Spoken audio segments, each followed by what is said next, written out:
Magandang araw mga sangkay, welcome back po sa aking YouTube channel. For today's video ay share ko po sa inyo yung aking paggawa ng banana cake. Pero bago po tayo magsimula ay please like at pakishare na rin po ng video ito.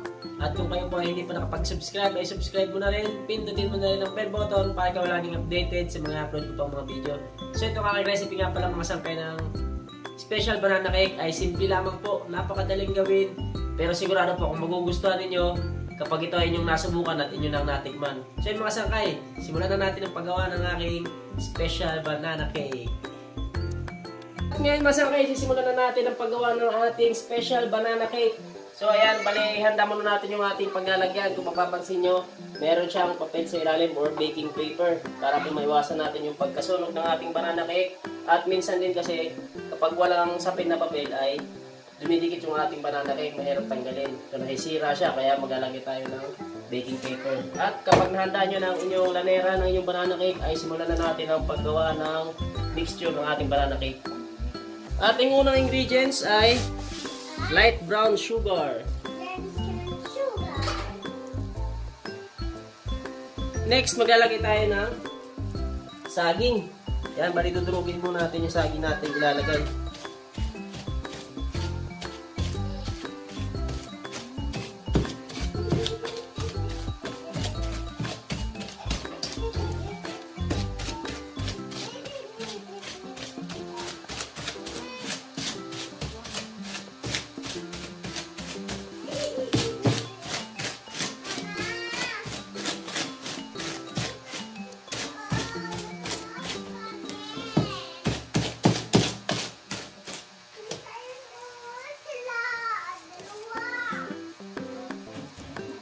Next, maglagay tayo ng asin.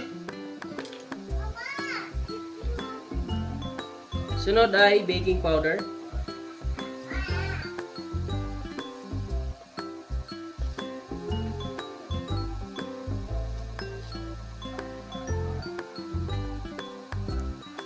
Next, yeast. Sunod ay dalawang itlog. Dalawang itlog.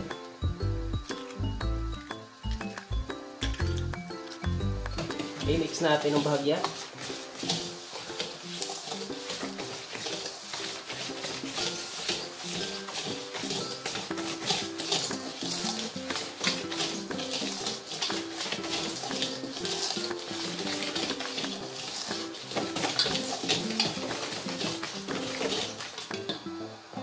Sunod ay maglalagay akong ibap 140 ml or yung lata lamang po na maliit.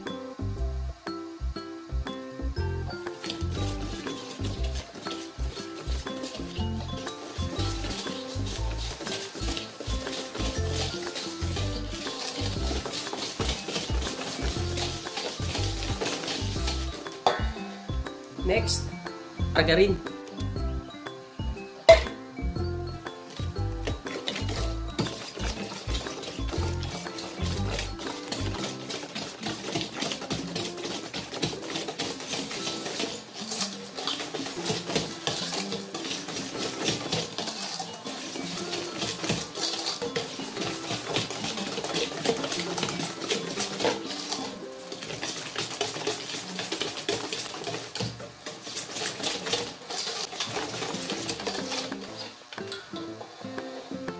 Sunod ay tubig.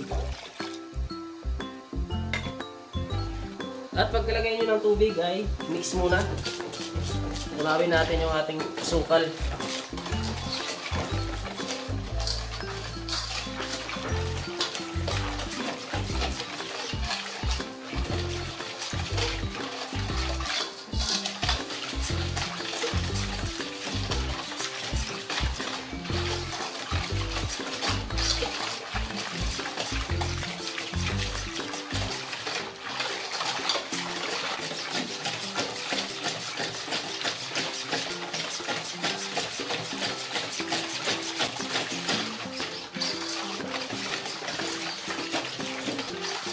Ayan, kapag nahalo na natin ng maayos ay sunod natin ilalagay ang harina. Bread flour, bali soft flour po yung ating ginamit. At imimix natin ito ng maayos. Kailangan wala na po siyang buo-buo na harina bago natin ilagay sa ating lanera.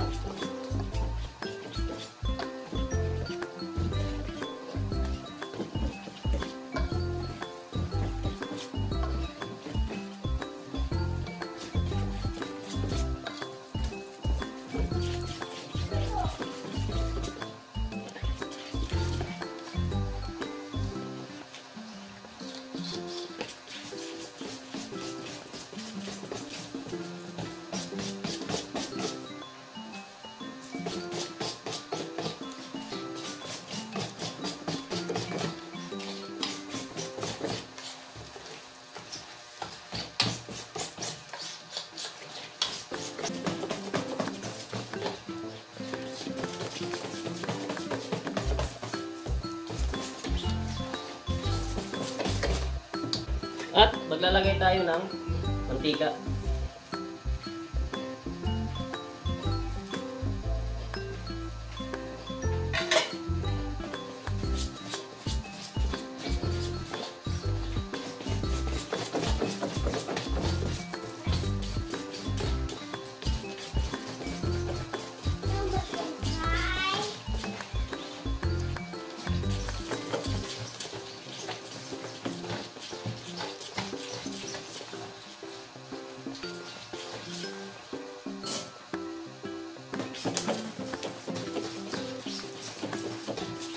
At kapag nahalo na natin ng maayos, ay pwede na po natin ilagay sa ating lanera.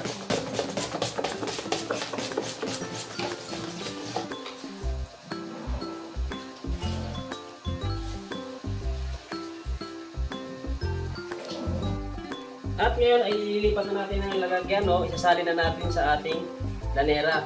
So bali ang aking paglagay dito sa ating lanera ay ganito lamang po.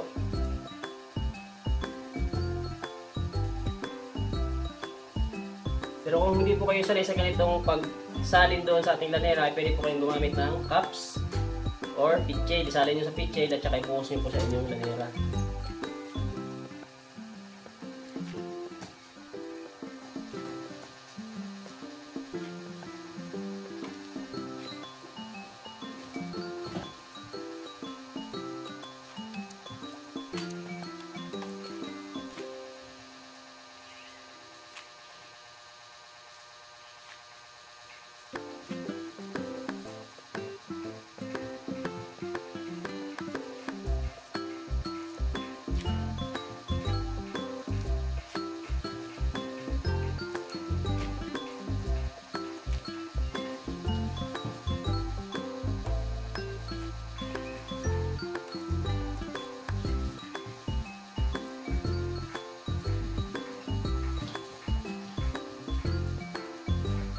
Next step natin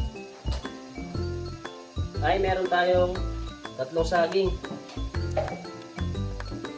Yan, bali lalagay natin to sa babaw. Maglalagay tayo ng pang-topping sa ating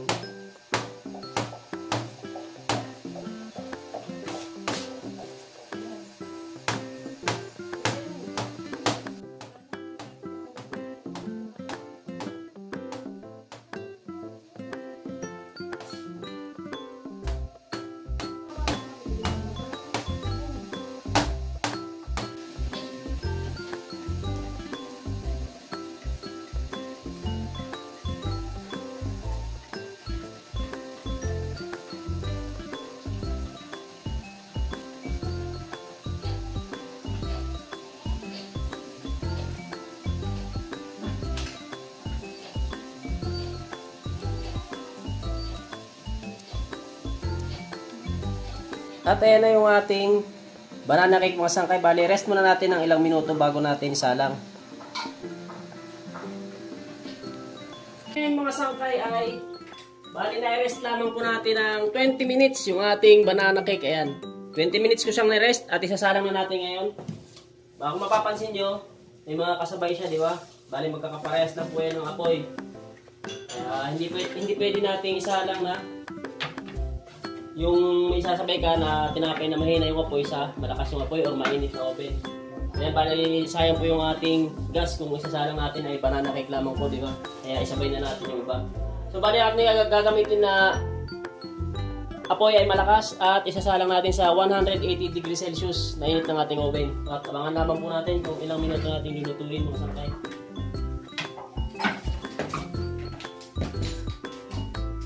Sangkay, after 25 minutes mula ng ating isinalang, ayan, ito na po yung ating banana cake. Bali, luto na po. So, ayan yung ating banana cake. Kung mapapansin nyo, nasa taas na siya, di ba? Bale, nung 15 minutes po, 15 minutes sa ibaba ay inangat ko po siya at niluto ko po ng 10 minutes sa itaas. So, ayan, di ko lang kanina videoan mga sangkay nung ating inangat. So, ayan yung ating banana cake.